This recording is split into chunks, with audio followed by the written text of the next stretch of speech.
जय हिंद, नमस्कार, welcome you all to mission competition. मैं राहुल आप सभी का स्वागत करता हूं। दोस्तों देखिए, अब 20 दिन के आसपास का समय रह गया और इस 20 दिन के समय में लास्ट में एक्चुअली पढ़ना क्या है ये समझ में नहीं आता है। ऐसा लगता है जो भी पढ़े हुए वो सब भूल रहे हैं। आपका जो एक मोस्ट इंपॉर्टेंट और जो बहुत कॉमन क्वेश्चन जो एक आ रहा था कि सर करंट अफेयर्स में नंबर बूस्ट नहीं हो रहा है और अभी भी हमारा जो नंबर है वो लगभग 50-55 के आसपास घूम रहा है। मतलब 45 से 50, 55 ऐसा, मतलब इस 10 नंबर के आसपास में 45 से 55 के बीच में घूम रहा है। तो नंबर कैसे बूस्ट करें? तो देखिए, अगर आपका 45-50 नंबर भी आ रहा है अभी भी, तो आप 45-50 से लेके 70 तक का सफ़र इस 20 दिन में पूरा कर सकते हैं। अगर जो मैं आपको स्ट्रेटेजीज शेयर कर रहा हूँ अगर उसको आप फॉलो करते हैं तो आप कर सकते हैं। As you all know that मुझे एक्सपीरियंस है, मैंने प्रीवियसली दरोगा निकाला हुआ है। फिजिकल में मैं छट गया था, रनिंग में नहीं कर पाया था। तो मैं अपने एक्सपीरियंस के हिसाब से मैं आपको ये बता सकता हूँ कि आपको अभी लास्ट टाइम में क्या स्ट्रेटेजीज अपनानी है जिससे आपका नंबर और मार्क्स काफ़ी ज़्यादा बूस्ट होगा। उससे पहले कुछ इंपॉर्टेंट जो क्वेश्चंस हैं उसको हम लोग देख लेते हैं, डिस्कस कर लेते हैं। देखिएगा, तो लास्ट 20 डेज़ का जो आपका अप्रोच कैसा होना चाहिए हम लोग इस पे देखेंगे। मोस्ट इंपॉर्टेंट जो एक और जो यहाँ पे सवाल है कि अब सही कंटेंट के साथ पढ़ना आपका जरूरी है और सही कंटेंट है क्या, क्या क्या पढ़ें जिससे कि मार्क्स बूस्ट हो। तो सही कंटेंट के साथ आपका पढ़ना तो इंपॉर्टेंट है। और अगर हम बात कर ले, देखिए ओवरऑल जो फॉर्म्स की बात करें तो आपने अभी रिसेंटली ही सुना होगा बिहार एसएससी के जो अध्यक्ष हैं, बीपीएसएससी के, माफ़ करिएगा, उनके द्वारा स्टेटमेंट दिया गया था कि रफली अप्रॉक्स 7 लाख बच्चों ने फॉर्म भरा और आप सभी जानते हो लगभग 70 से 75% के आसपास जो है कोई भी एग्जामिनेशन हो, रफली 70 से 75%, बहुत ऐसा रेयर होता है कि 90% तक अटेंडेंस चला जाए। तो 70-75% के आसपास मान के चलते हैं कि वो आपका जो है अटेंडेंस उतना जाता है। तो अगर हम इसका 70-75 कर लें तो हार्डली देखिए 5-5.5 लाख जो है ना, इतने स्टूडेंट्स अपीयर होने के चांसेस हैं, इतने स्टूडेंट्स अपीयर हो सकते हैं, ऐसा हम लोग मान के चलते हैं, अनुमान लगाते हैं। अब एक और इम्पॉर्टेंट बात है, देखिए बीपीएससी में क्या है ना, बीपीएससी में 5 गुना रिजल्ट आता है, जितना वैकेंसी है उसका 5 गुना रिजल्ट आता है। ठीक है, जैसे कि अपना जो अभी 69वीं बीपीएससी हुआ है, 484 सीट था, उसका 5 गुना रिजल्ट आया है, 10 गुना, शायद नहीं 10 गुना आता है, हाँ 10 गुना रिजल्ट उसका आया है। तो उस हिसाब से आप देख लीजिए उसका लगभग 4-4.5-5 हज़ार के आसपास रिजल्ट दिया गया, इसमें 20 हज़ार आएगा। अब टोटल जो है इसमें आप लोगों को मालूम होगा सीट यहाँ पे देखिएगा 1275, और 1275 गुने जब आप 20 करिएगा तो आपको इसका आइडिया लग जाएगा, लगभग 25 हज़ार के आसपास जो है रफली आपको इतना प्रीलिम्स में रिजल्ट जो है आपको दिया जाएगा। ठीक है, अब देखिए यहाँ पे इसमें इंपॉर्टेंट चीज जो एक और है कि 100 सवाल इसमें रहते हैं और पर सवाल जो है 2 नंबर का होता है, 2 मार्क्स का होता है। टोटल 200 मार्क्स के इसमें आपके क्वेश्चंस रहते हैं। ठीक है, अच्छा यहाँ पे जो मैंने आपको ऑलरेडी बताया है कि करंट अफेयर्स पढ़ना कैसे है, ये आपका फ्रीक्वेंटली आस्क्ड क्वेश्चन है, करंट अफेयर्स कैसे पढ़ना है। वैसे by the way current affair एक बहुत लार्ज और मेजर एरिया भी कवर करता है, लगभग देखिएगा रफली 22 से 25 सवाल जो है करंट अफेयर्स के सीधे आ जाते हैं, 22 से 25 सवाल। तो ऑब्वियस बात है कम ये रेशियो भी नहीं है, नंबर भी कम नहीं है कि आप इसको इग्नोर कर सकें, है ना, नंबर भी ठीक ठाक सा नंबर है, तो आप इसको इग्नोर तो नहीं कर सकते हैं। ठीक है, यहाँ पे इंपॉर्टेंट चीज़ है जो स्कोरिंग एरियाज हैं जहाँ से सवाल ज़्यादा से ज़्यादा आपके पूछे जाते हैं। देखिएगा, हिस्ट्री से लगभग 15 से 18 सवाल आपके आते हैं और इसमें भी हिस्ट्री में भी आपको जो प्राइमरली जो फोकस करना है वो एसेंट हिस्ट्री पे फोकस करना है, उसके बाद मॉडर्न पे फोकस करना है, फिर आपको मिडाइवल पे शिफ्ट करना है। यानी मिडाइवल से सवाल रहते हैं लेकिन आपके एसेंट से, चूंकि बिहार का एग्जामिनेशन है, आपको ये चीज़ समझना पड़ेगा, जैन बौद्ध, आपको उसके बाद गुप्त, ये 3 जैन बौद्ध गुप्त, ये सब जो है आपको ये अच्छे से, है ना, रटा होना चाहिए बिल्कुल। ये 4-5 चैप्टर ऐसे जो आपको अच्छे से रटा होना चाहिए बिल्कुल। उसके बाद जो आपका सिंधु घाटी सभ्यता है वहाँ सवाल रहता है। ठीक है, वैदिक काल से थोड़ा बहुत सवाल रहता है। मिडाइवल में अगर आप आ जाइए तो मिडाइवल में देखिएगा मुगल साम्राज्य अच्छे से रट लीजिएगा। मुगल साम्राज्य में शेरशाह सूरी का काल और शेरशाह सूरी का जो चीज़ें हैं उसके एरा में जो काम हुआ है वो सब अच्छे से देख लीजिए, क्योंकि वहाँ से सवाल पूछता है। बिहार का वो प्रशासक रहा था, बिहार में काम किया था, तो उससे पूछता है। क्लियर है? ध्यान रखिएगा। और मॉडर्न में खैर आप अच्छे से पूरा मॉडर्न थॉरली देख जाइएगा। पढ़ना कैसे कैसे कहाँ कहाँ से मैं बता दूंगा अभी। इकोनॉमिक्स से देखिए 5 से 7 सवाल आपके आते हैं, पॉलिटिक्स 14 से 15 क्वेश्चन रहते हैं, और ज्योग्राफी से आपका 15 से 17 सवाल ज्योग्राफी से भी रहता है। रफली जब इसको आप कैलकुलेट करिएगा लगभग 60 से 65 सवाल आपका ये जो 4 एरियाज है कवर कर लेता है। अब यहाँ पे जो समझने वाली बात है, ये 4 एरियाज जो आपके कवर हो रहे हैं इसमें आपको ये देखना है कि आपको पकड़ना क्या है। ज्योग्राफी की अगर हम बात कर ले तो देखिएगा हम ज्योग्राफी पे आपको प्राइमरली यहाँ पे जो फोकस होता है वो इंडियन ज्योग्राफी पे होता है। प्राइमरली फोकस यहाँ पे इंडियन ज्योग्राफी पे ही ज्योग्राफी में होता है। पॉलिटी से अगर हम बात कर ले, देखिए पॉलिटी से 14 से 15 सवाल होते हैं, और अगर पॉलिटी पे आपका अगर मीडियोकर टाइप का भी अगर कमांड है, ठीक ठाक अगर आपका समझ है संसद का, कार्यपालिका का, अगर ठीक ठाक समझ है, आप प्रेसिडेंट के कामकाज को समझ रहे हैं, उनकी नियुक्ति को समझ रहे हैं, अगर fundamental rights, fundamental duties, directive principle of state policy, राज्य के नीति निर्देशक तत्व, ये सब अगर आप रफली अगर पढ़ रखे हैं, समझ रहे हैं, आपका आराम से पॉलिटी में अच्छा स्कोर करिएगा, 10 से 12 नंबर। देखिए दरोगा के एग्जाम में आपको लगभग 50 से 55 नंबर का जो सवाल होता है ऐसे पड़ोस के दे दिया जाता है, आपको बस उसको खाना होता है, और कैसे खाना है वही इस वीडियो में आपको समझाऊंगा। तो यहाँ पे इतनी चीज़ें आपको यहाँ से हो जाएंगी। साइंस एक बहुत मेजर एरिया है। साइंस से आपके 15 से 18 सवाल होते हैं। अगेन देखिए बायोलॉजी में 5 से 7 सवाल होते हैं, फिजिक्स में 6 से 7 सवाल, और केमिस्ट्री में अगेन 6 से 7 सवाल, ये आपके एरियाज रहते हैं, ठीक है। और मैथ में जो है, मैथ और रीजनिंग मिला के, मैंने सिर्फ यहाँ मैथ लिखा है, अब रीजनिंग भी इसमें ऐड किया जा रहा है, तो 5 से 8 सवाल होता है। अच्छा यहाँ पे एक अपडेट है, ये भी देख लीजिएगा।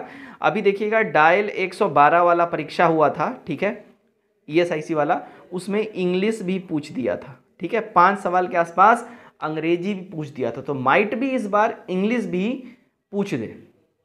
तो इस चीज़ के लिए आप लोग प्रिपेयर रहिएगा कि 4 से 5 सवाल शायद इंग्लिश का भी आ सकता है, क्योंकि उसमें पूछ चुका है, वो भी दरोगा परीक्षा था, SI का परीक्षा था, तो उसमें पूछ चुका है, तो माइट भी इसमें अपडेट के साथ रहे, तो या तो 5 सवाल इंग्लिश के या 5 सवाल हिंदी के, लैंग्वेज से आपके 4-5 सवाल आ सकते हैं, तो यहाँ पे 19-20 का फर्क हो जाएगा, ठीक है। तो ये जो बायो से जो 3 जो एरिया है, मेजर एरिया, अब यहाँ पे ध्यान रखिएगा। पहले मैं साइंस की बात कर लूँ।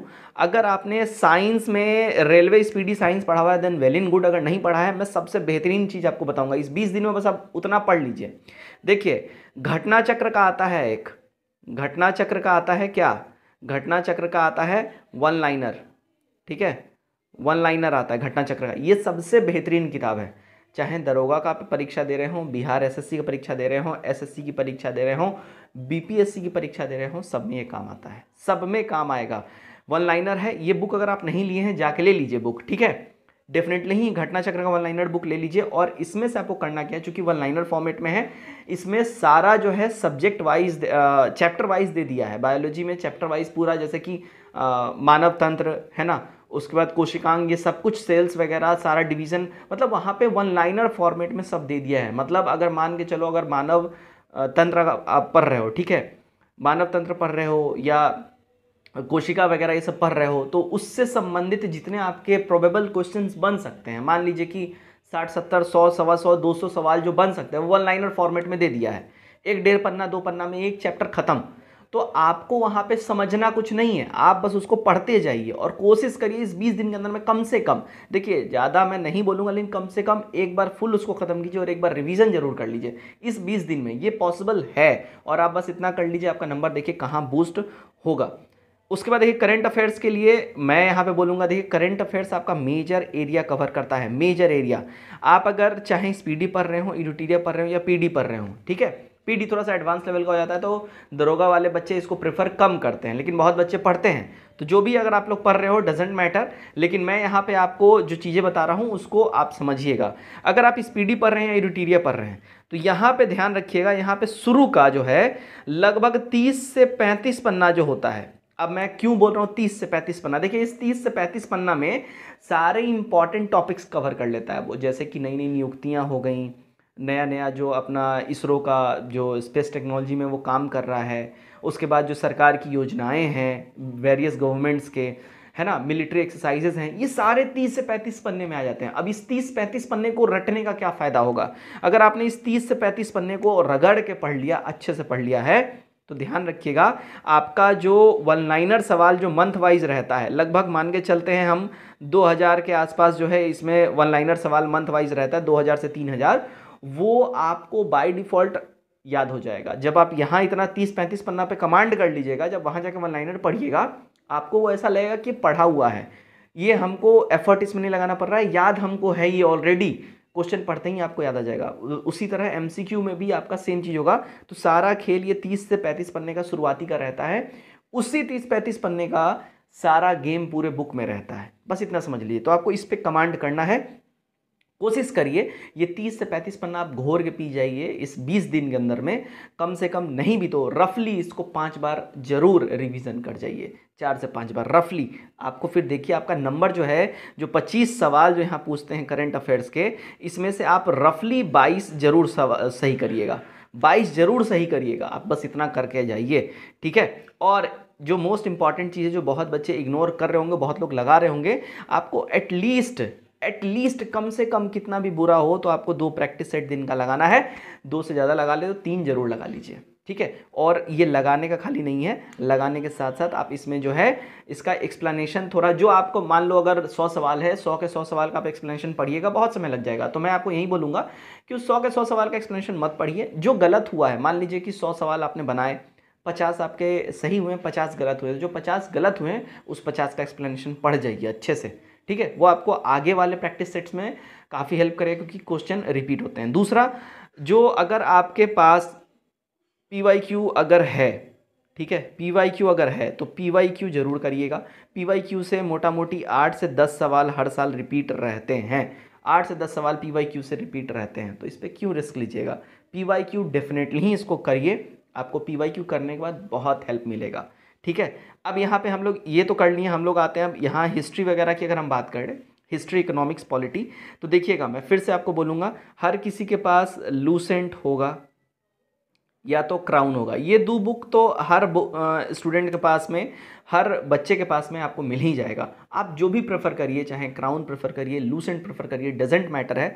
मोस्ट इंपॉर्टेंट चीज़ जो आपको करना है, अभी जैसे हिस्ट्री में आप मान लो एसेंट हिस्ट्री पढ़ रहे हो, मान के चलो कि वैदिक काल पढ़ रहे हो या बौद्ध धर्म पढ़ रहे हो, उसमें आप देखिएगा एक बॉक्स साइड में बना रहता है, बॉक्स पिंक कलर का बॉक्स होता है लूसेंट में, और क्राउन में ब्लू कलर का बॉक्स रहता है ना, ब्लू या समथिंग कोई कलर रहता है, ठीक है।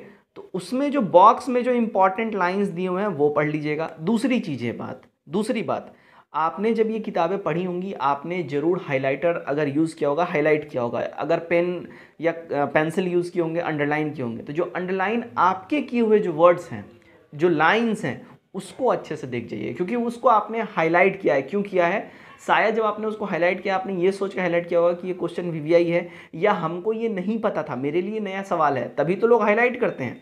उसको जरूर पढ़ जाइएगा। तो यहाँ पे ये सारे चीज़ों के लिए, ये सारे सब्जेक्ट्स के लिए लूसेंट और क्राउन आप प्रेफर करिए, और जो बॉक्स जो हैं, क्योंकि वो इम्पॉर्टेंट VVI पॉइंट्स वहाँ पे दिए रहते हैं और क्वेश्चन वहीं से लड़ता है, उसको अच्छे से रट जाइएगा। और ये करने के बाद उसके बाद आप प्रैक्टिस सेट लगाइए, आपको खुद ब खुद 30 नंबर का, 25 से 30 नंबर का बूस्ट देखने मिल जाएगा। वीडियो कैसा लगा कमेंट करके जरूर बताइएगा, अच्छा लगा हो शेयर जरूर करिए अपने मित्रों में, ताकि उनको भी इससे लाभ मिल सके। धन्यवाद।